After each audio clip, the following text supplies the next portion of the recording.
Please explain why coltan is integral to the tech industry and why Africans are not benefiting from it.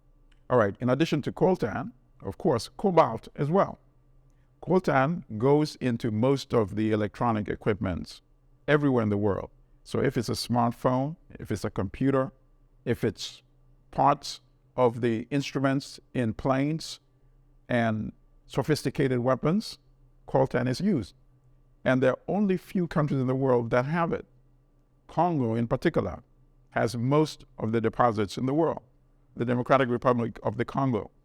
Yet, the average income for people in the Congo is probably less than 600 US dollars, as opposed to European countries where the average income ranges from $40,000 to $60,000.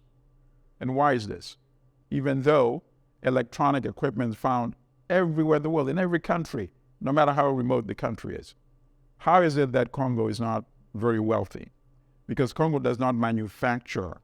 Congo sells it as raw material, raw minerals, then goes into the factories in the industrialized countries. And it's not by accident that most of the industrialized countries, all of them rather, are former colonial powers.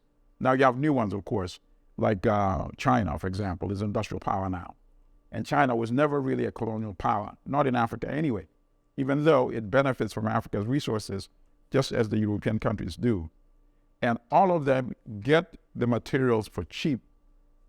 And once they go back to their factories in their countries and they manufacture the products, the smartphones, the computers, the price compared to the raw material is exponentially, I don't even know by what magnitude, maybe 50, maybe 100 times higher than the value that they get for the raw coltan. And that applies to cobalt as well. And cobalt is increasingly going to be much more important, perhaps even than coltan, because cobalt goes into making the batteries for these electric cars. And as you know, electric cars is the way of the future because of the environmental concern, the climatic issues. So in the next 10, 15, 20 years, it's all going to be electric cars. And in order to power those vehicles, they're going to need the cobalt. And the Democratic Republic of the Congo has 60% of that. So now, what am I suggesting?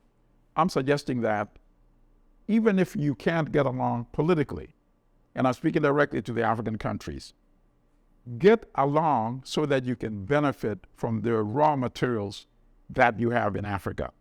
Because Congo alone will not be able to protect its coltan and its cobalt. It's not been able to protect the coltan.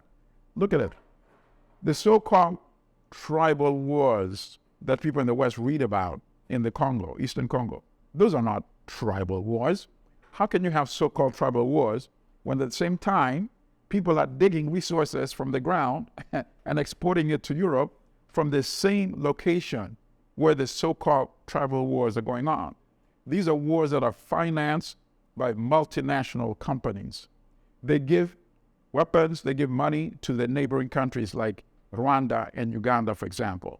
And then they send their soldiers there. They're basically working like mercenaries for the West.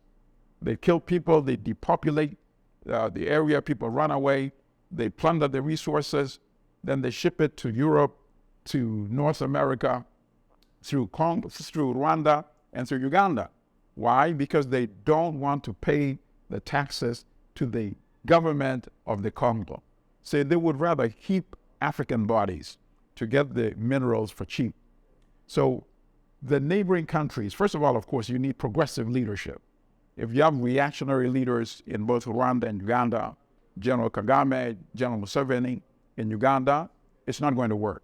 So it begins with the leadership. You need to have progressive leaders like we had Kwame Nkrumah, of course, in the 1960s. We have Thomas Sankara in the 1980s.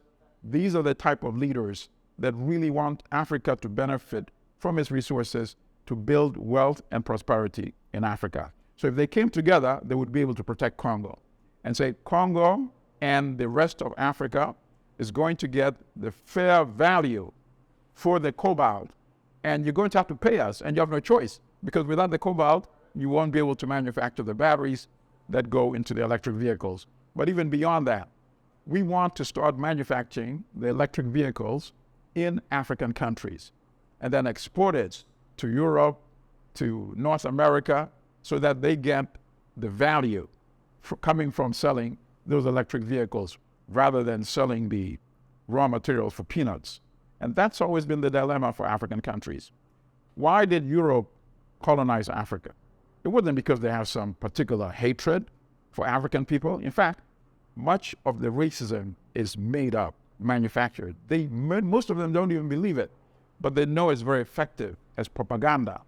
In order to exploit, in order to kill, to massacre, you have to demonize the victims first. So, for example, when Europeans enslaved African people, you couldn't go around saying we're going to enslave fellow human beings. So you have to demonize them and depict them as less than human. The same thing under colonialism. The same thing we have today under what is now called neo-colonialism. Demonize them so your peers in Europe can't say, wait, what are you doing to fellow human beings? So you have to destroy them first. Get people to believe that they're not fellow human beings. Then you can take advantage of their resources. And that's been the problem. They went to Africa, colonized Africans, they got cheap or enslaved labor. They took the minerals, they made Africans work on the land that used to belong to them, kicked them off the land, gave the land to Europeans, and then let the Africans work as cheap labor. Now, at some point, colonialism was no longer tolerable, right, politically. Just like at some point, slavery was no longer tolerable politically. So colonialism gave way to so-called independence. But independence was largely independence on paper. I would say there's not a single African country that is actually effectively independent, making their own decisions about their politics, about their economics, about their sovereignty. So they're independent on paper only. In fact, one of the best lectures about this is called Crisis in the Periphery, Africa and the Caribbean, by the late Walter Rodney, one of my favorite historians, Guyanese. Brilliantly, he breaks down and he says, the system, referring to Europeans, always find answers. They're always one step ahead. So when they realized colonialism was no longer tolerable, they allowed the African elite, who may have African skin, but thought like the European elite. So those are the ones that they allowed to take the mantle of state. So what you have now in most African countries are what I call European governors in African skin. They're not looking out for Africa's interests, and that's the problem.